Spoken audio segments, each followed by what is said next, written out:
Over the next 20 minutes, Hossam and me, that is Jinesh, will try to talk about agri-tech and how the South-South learning can really help each other, right? I mean, both India and Africa are low economies, low developed economies, and we both have to lot to learn from each other, and we're trying to go to give a context and figure out how we believe that's going to happen. So if you can take the next slide. So just to put some context in place, I mean, I'm going to talk about India, Hossam, I'm going to talk about Africa. I mean, currently Indian agriculture is fairly large, right? We have 160 million hectares of agricultural land developed, which is the second largest in the world. It contributes to nearly 20% of GDP, and if I add the value addition, that is the logistics, fintech, maybe it's closer towards 30% of GDP. Around 130 million farmer families are involved, so that's nearly 50% of the total working population.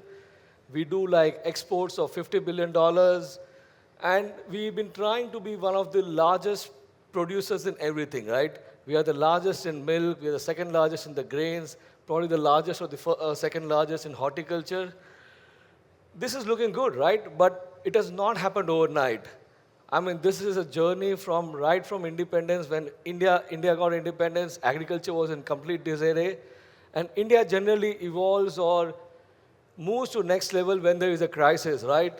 So right from independence, we took the first 10, 15 years of our independence era to focus on the land reforms. So moving away from the larger farmers, but to say whoever the guys were tillers on the land started becoming the owners. So that was the big regulatory revolution done around it.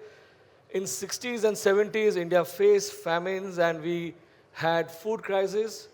So we were not able to produce enough to feed ourselves. So that led to the Green Revolution. We had a similar situation for milk, right? In 70s and 80s, Indians were not getting enough milk, right? We were rationed. People had to stand in queue to collect milk, right?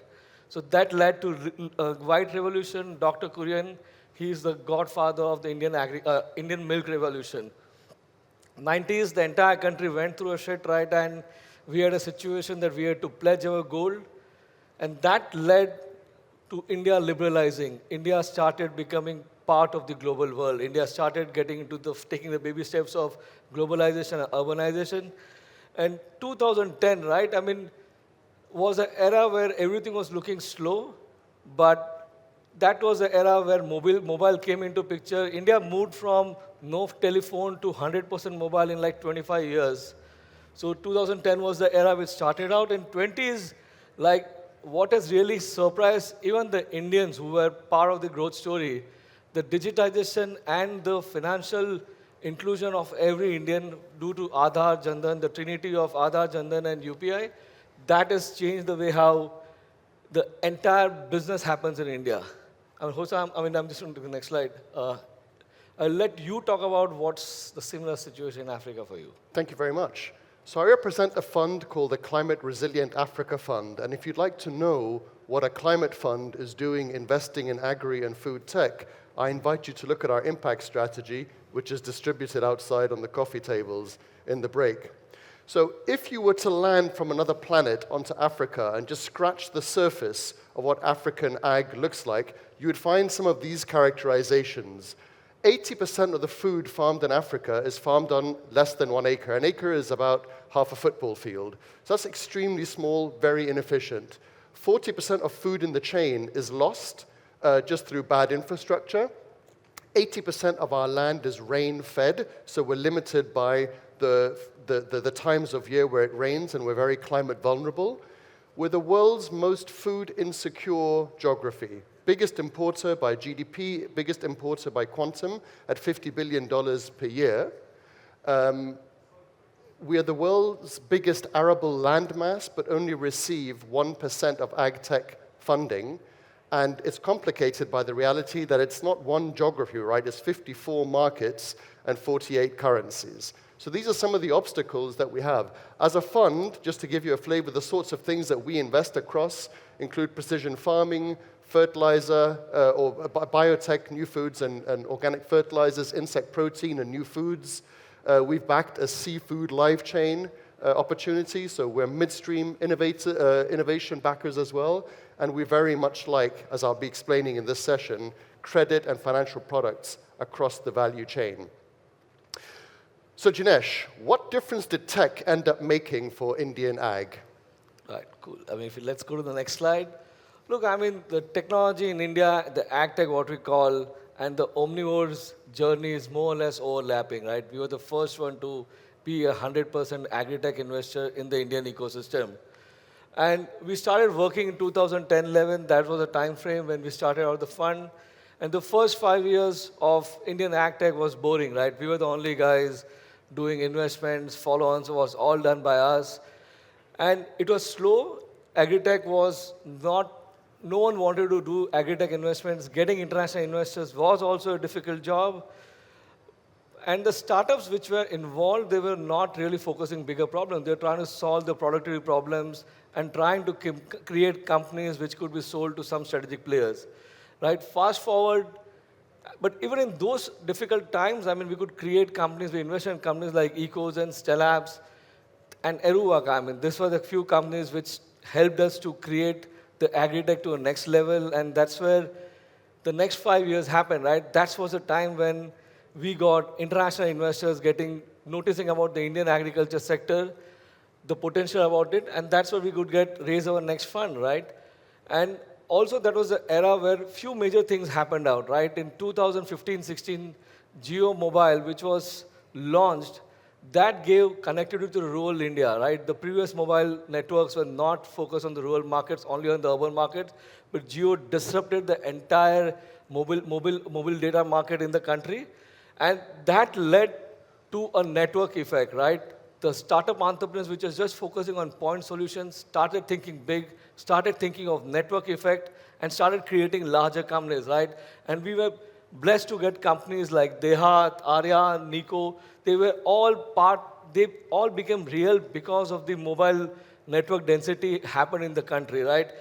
Also, I mean, the themes of investment, right, which we just focus on solving point problems, became larger. We started focusing on platform, market accesses, looking at new age technology to work around things.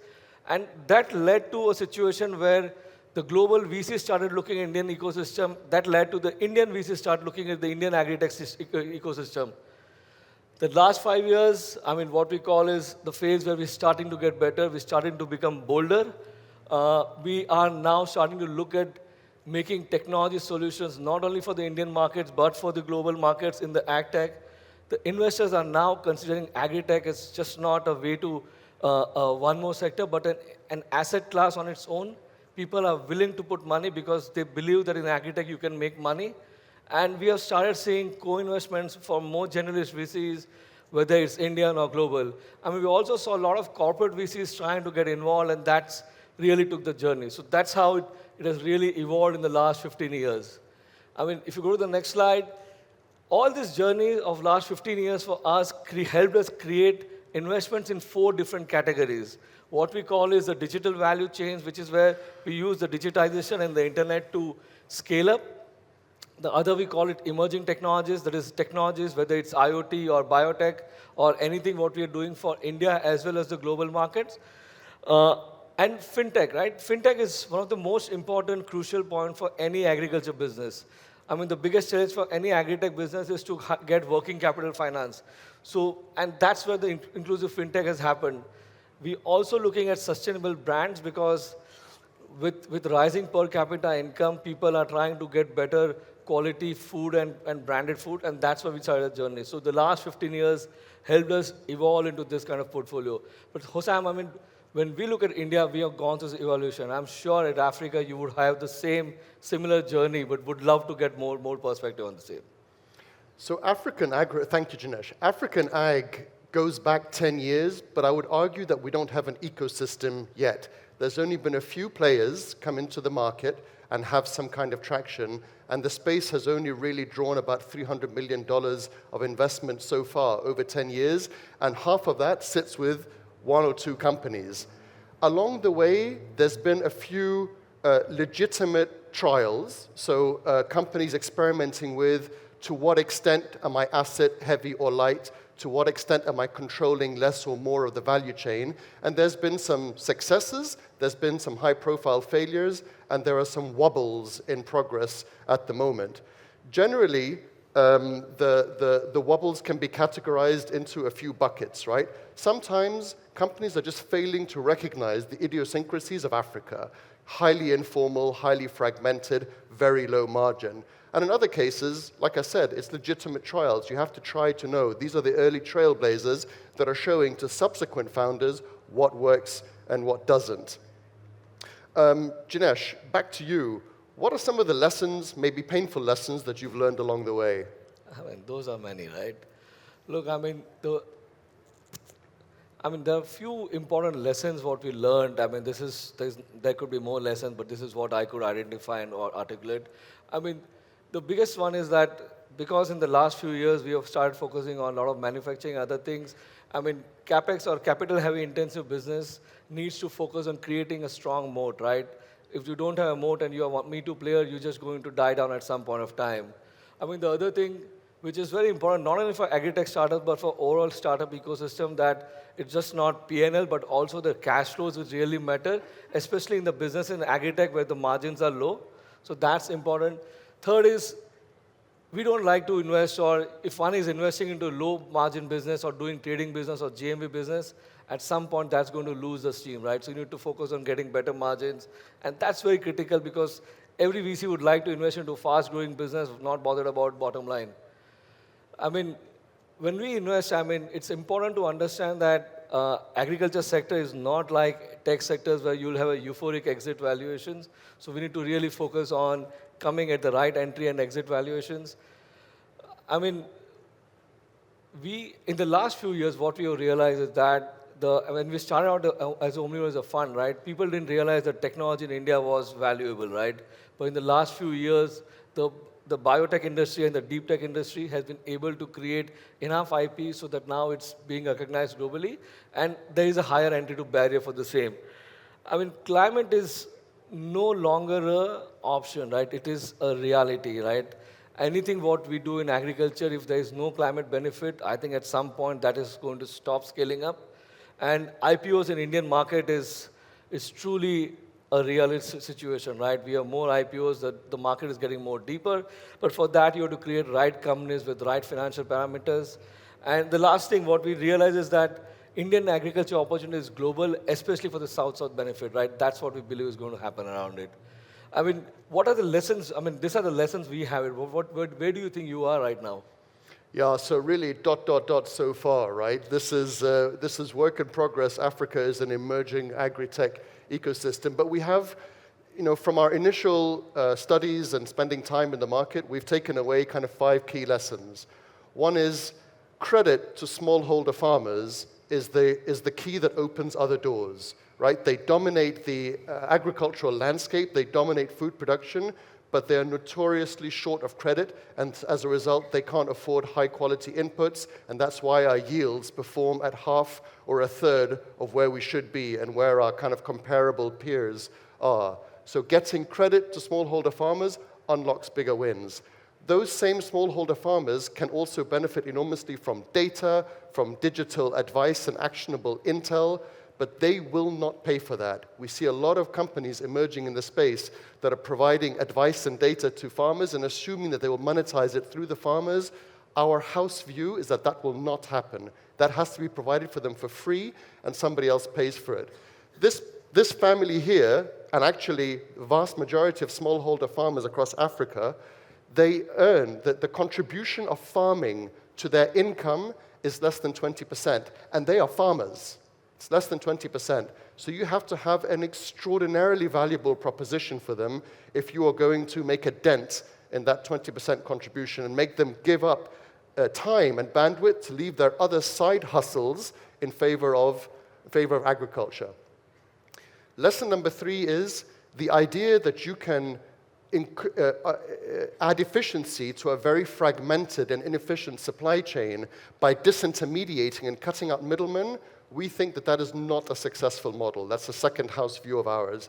That empowering the chain is much more an avenue for success than disintermediating and competing with old legacy players that have been in in the chain forever.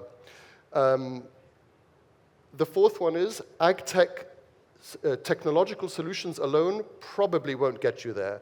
There will be a hardware component, there will be a human component. Finding the right balance point is critical, as I was discussing earlier. There have already been some high-profile failures and some high-profile wobbles in the ecosystem, and that is trying to find the optimal point. And the last one is that following government policy, and government policy distorts the agricultural ecosystem anyway, especially for large commercial farms and to a lesser extent for smaller farms. Understanding where the policy is distorting and how you can navigate it or just circumvent it altogether is critical to knowing how to grow. So it's been a bit of a bit of a downer of a conversation so far, Jinesh. I don't know what's new and exciting for Omnivore and for Indian Agtech. I mean, look, the Indian Agtech has really evolved in the last few years, right? And I think we've been part of the journey. I mean, what we see, and there could be more things, but right now what is visible, what we believe is happening, there are a few major emerging trends around it. Well, the first is that climate solutions have to be integrated part of it, right? They cannot be separate around it. I don't know right now in the geopolitical situation, how do I define word climate, but it is very important to us to do it because it's a hard reality. And India is one of the geographies which is facing a brunt of the climate change. Other thing is that there's a lot more focus of deep tech and biotech innovations because climate is changing, the soil fertility is changing, so you need to make a lot of innovations on those aspects. That's going to be very critical, and that's going to help us feed our growing population and the demand for the more calories from the people. AI, IoT, and digital infrastructure, which all given, this is a buzzword everywhere, everyone talks about it. It is a reality that unless we have a good hardware and software solution combined together, we're not able to come out with a great productivity gains. But in AI in agriculture business also means different. It's just not artificial intelligence. It's also ancestral intelligence. Because what the farmers have been doing for a few generations, you need to make it more modernized, but you still have to keep the ethos same. The fourth, which is really happening, India is now seeing slightly better per capita income, and as a result, the consumers are demanding better nutritious food. The people who were in the rural India were not really worried about the aspirations value, but with the social media connections, people are, even in the rural India, are looking for better and healthier, sustainable food options, right? The rural fintech and embedded fintech solutions is the biggest thing that is happening right now, and it will continue for a few more years, maybe a couple of decades, right? What's really happened in the last few years because of social media interaction, the aspiration values in the rural India is also rising, like similar to urban Indians, and they are also demanding credit because they want to fill up their aspirational lifestyle. So that is going to be an important trend.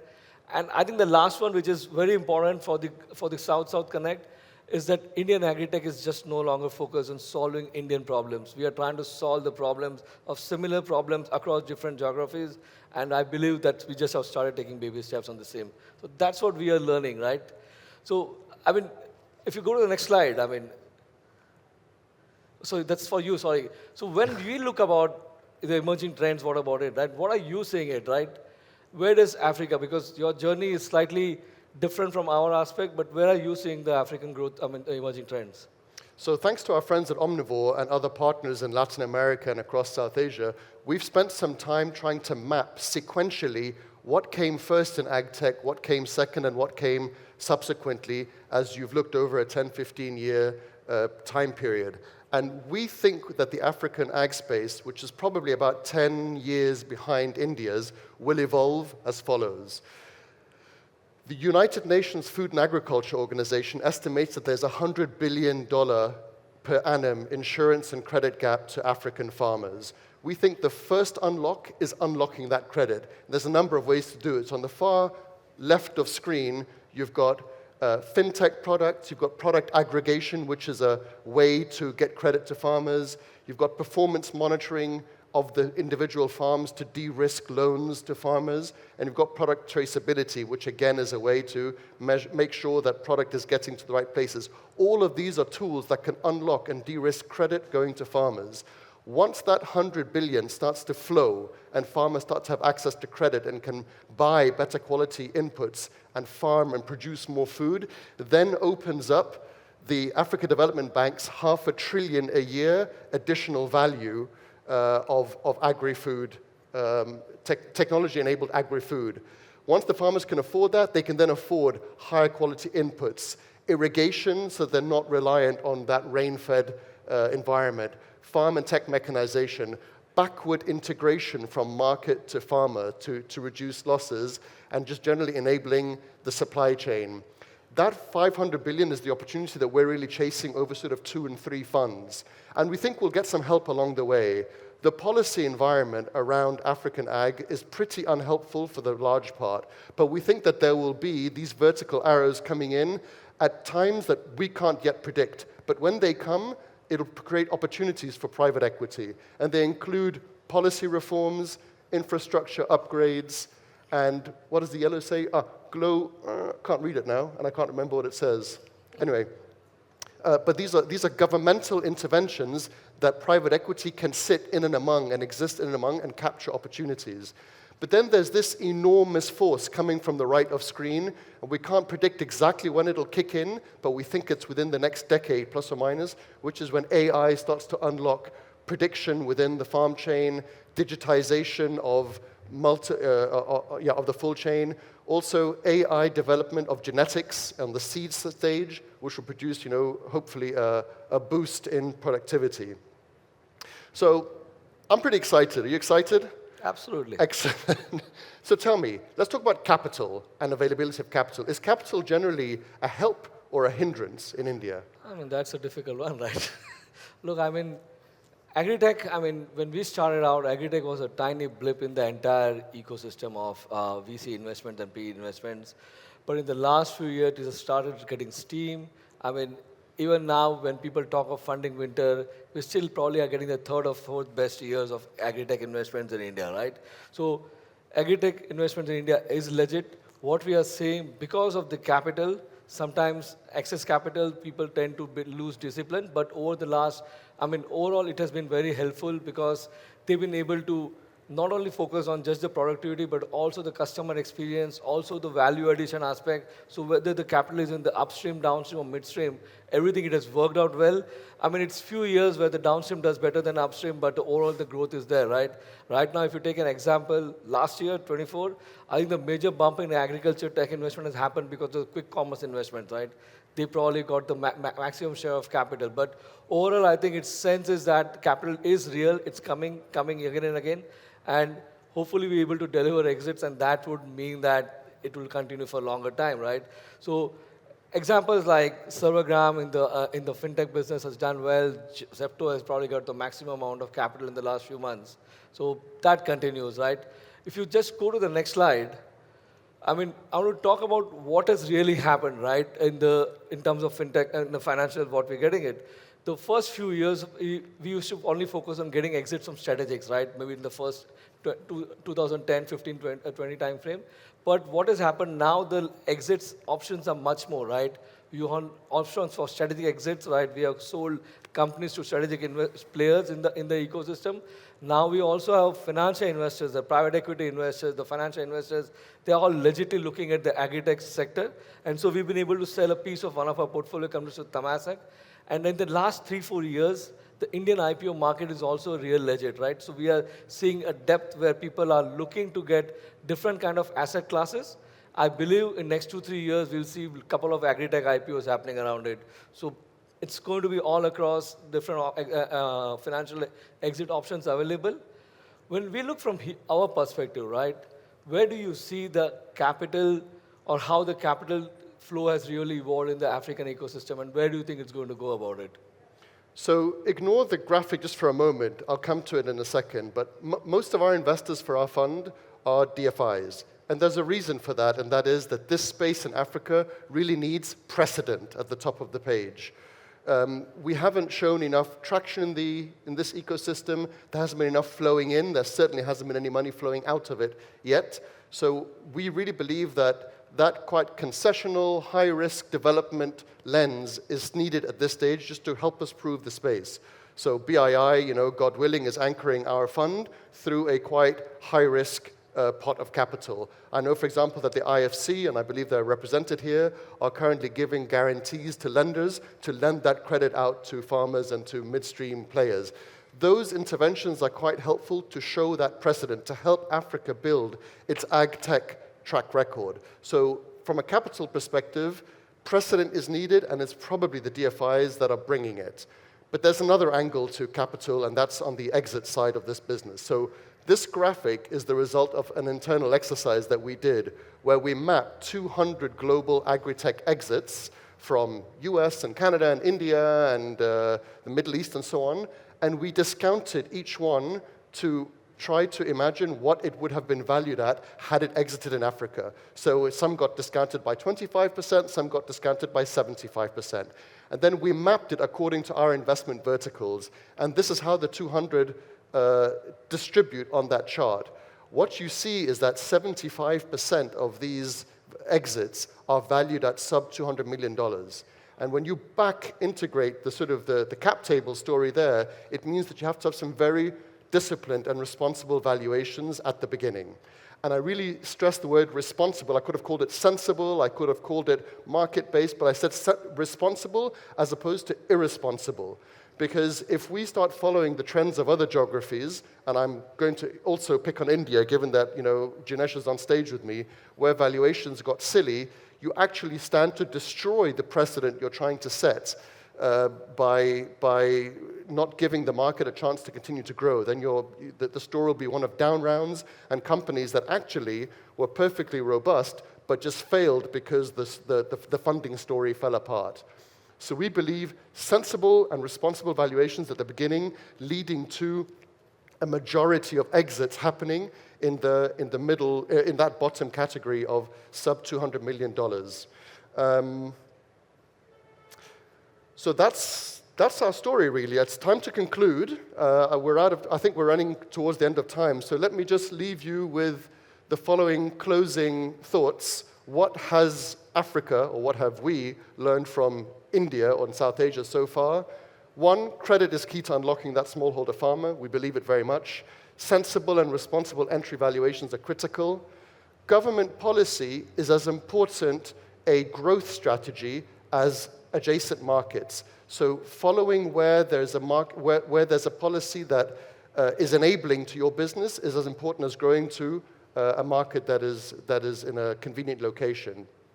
AI trends and global compliance trends around reporting and so on are an exciting emerging opportunity, and the exits are coming. For India, IPO seems to be a plausible route. We think in Africa there are really only 2 markets you can IPO in out of the 54.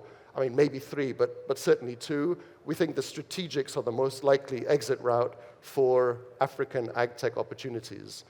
In the meantime, I will leave you with the following, that if you are looking at an ag-tech deal in India, Omnivore is your go-to co-investor, and in Africa, Kraf is. Thank you for your time. Thank Let's you. go Let's go down to the and join panel our there, panel. yeah.